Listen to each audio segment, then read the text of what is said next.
रात के 11 बज चुके थे। आज मेरी सुहाग रात थी।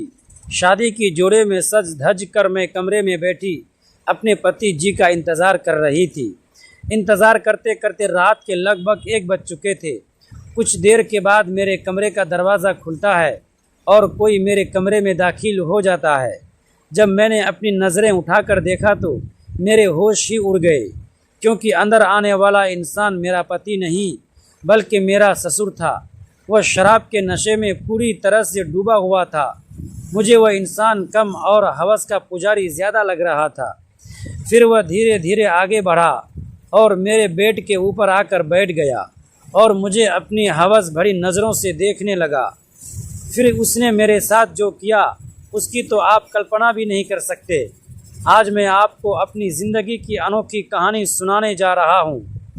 हेलो दोस्तों, मेरा नाम पूजा है और मेरी उम्र 21 साल है। मैं एक सुंदर विवाहित जवान स्त्री हूँ। मेरा रंग गोरा और कद काठी, फिगर बिल्कुल ठीक ठाक है और मेरा कद 5 फुट 4 इंच है। मेरा जिस्म बिल्कुल कारीगरी की तराशी हुई संगमरमर की मूर्ति की तरह है। मैं एक मिडिल क्लास फैमिली से बिलोंग करती थी। दोस्तों, वीडियो में आगे बढ़ने से पहले वीडियो को लाइक और हमारे चैनल को सब्सक्राइब करके प्लीज़ हमारा सपोर्ट ज़रूर कर दीजिएगा। दोस्तों, चलते हैं आज की कहानी की तरफ। और शहर में अपनी फैमिली के साथ हंसी खुशी ज़िंदगी गुजार रही थी। तभी अचानक मेरी ज़िंदगी में एक ऐसा तूफ़ान आया जिसने मेरी ज़िंदगी को उजाड़ कर रख दिया। मुझसे भूल हो गई थी कि मैं किसी को प्यार कर बैठी थी, लेकिन हमारे गांव के लोग पुरानी रस्मों और रिवाजों के मुताबिक चलते थे। क्योंकि मैं जिस गांव से थी वहां पर मोहब्बत करना पाप समझा जाता था। जब मेरे गांव के लोगों को पता चला कि मैं किसी लड़के को मोहब्बत कर बैठी हूं, तो उन लोगों को ये बात हजम नहीं हो पाई। मेरे गांव के लोगों ने मेरे घर वालों का जीना मुश्किल कर दिया। इसी बात से तंग होकर मेरे पापा ने फैसला किया कि वो जल्द से जल्द मेरी शादी कर देंगे। उनका कहना था कि वह मेरी शादी अपने पुराने रीति रिवाजों से करेगी। मैं घबरा गई। तुरंत बिस्तर से उठकर खड़ी हो गई और कांपती आवाज़ में बोली, पिताजी, आप इस वक्त यहाँ? वह अजीब सी मुस्कान के साथ बोले, बहू, घबराने की ज़रूरत नहीं है। आज घर में बहुत मेहमान थे, इसीलिए तुम्हारा पति दोस्तों के साथ बाहर चला गया। सोचा मैं ही तुमसे बात कर लूं।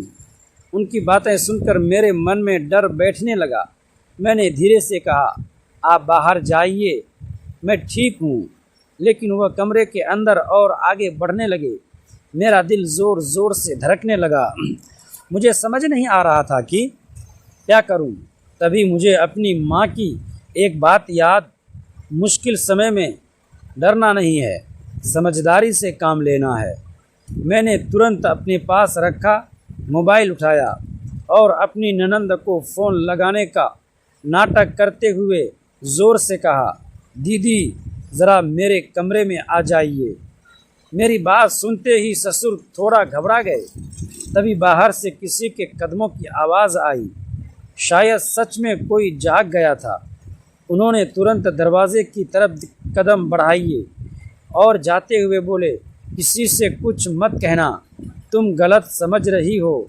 उनके जाते ही मेरी आंखों से आंसू बहने लगे। पूरी रात में डर और बेचैनी में बैठी रही। सुबह होते ही मैंने अपने पति को सारी बात बताने का फैसला किया। पहले तो उन्हें यकीन नहीं हुआ कि, लेकिन जब मैंने रात की हर बात विस्तार से बताई तो उनका चेहरा उतर गया।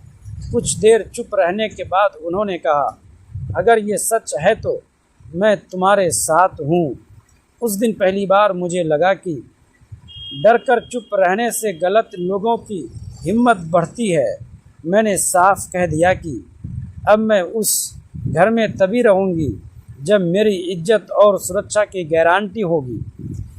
इसके बाद घर में बड़ा विवाद हुआ। सास ने पहले मुझे ही दोष देने की कोशिश की, लेकिन जब ननंद ने भी बताया कि रात में पिताजी नशे में थे, तब उसकी बोलती बंद हो गई। आखिरकार मेरे पति मुझे लेकर अलग घर में रहने चले गए। दोस्तों, ऐसे ही कहानी सुनने के लिए प्लीज़ हमारे चैनल को सब्सक्राइब करके हमारा सपोर्ट ज़रूर कर दीजिएगा।